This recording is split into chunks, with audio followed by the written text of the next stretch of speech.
చిన్న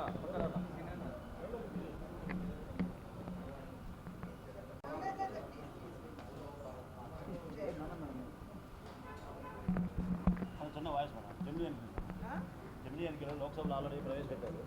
విపక్షాలేమో ఆమోదించలేదు. వైసీపీ ఇప్పుడు ప్రవేశపెట్టడం జరిగిందండి. జమిలీ ఎన్నికలకు సంబంధించి బిల్లును ప్రవేశపెట్టడం జరిగింది. దాన్ని జేపీసీ జాయింట్ పార్లమెంటరీ కమిటీకి దాన్ని రెఫర్ చేయడం జరిగింది. ఇది కేవలం ఏదో ఒక పార్టీ తీసుకునేటువంటి నిర్ణయం కాదు.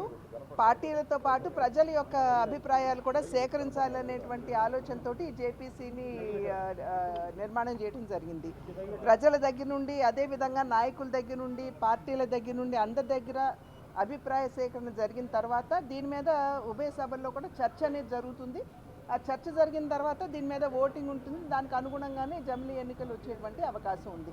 కనుక ఇవాళ గందరగోళ పడిపోయి దాని మీద ఇంత ఆర్భాటంగా గొడవ చేయడం అనేది ఇది కరెక్ట్ కాదు. జేపీసీలో ఎవరి అభిప్రాయాలు వాళ్ళు జేపీసీలో తెలియజేసుకోవచ్చు. ఆల్రెడీ ఏపీలో ఇప్పుడు వైసీపీ పార్టీ ఆల్రెడీ జమిలీ ఎన్నికలు వస్తాయి, మేము గెలుస్తాము, అన్ని ఏర్పాట్లు చేసుకున్నామని చెప్పి రెడీగా ఉన్నాము. ఒకళ్ళ అభిప్రాయాల మీద నేను స్పందించవలసినటువంటి అవసరం నాకు లేదు. జేపీసీకి ప్రతి పొలిటికల్ పార్టీ, ప్రతి రాజకీయ నాయకుడు కూడా వారి అభిప్రాయాలు జేపీసీకి తెలియజేయచ్చు. మన ఇప్పుడు జాతీయ అవార్డు తీసుకున్న అల్లు అర్జున్ని అరెస్ట్ చేయడం కాంగ్రెస్ పార్టీ తీవ్రంగా ఈ మధ్య రిమాండ్గా పెడుతున్నారు.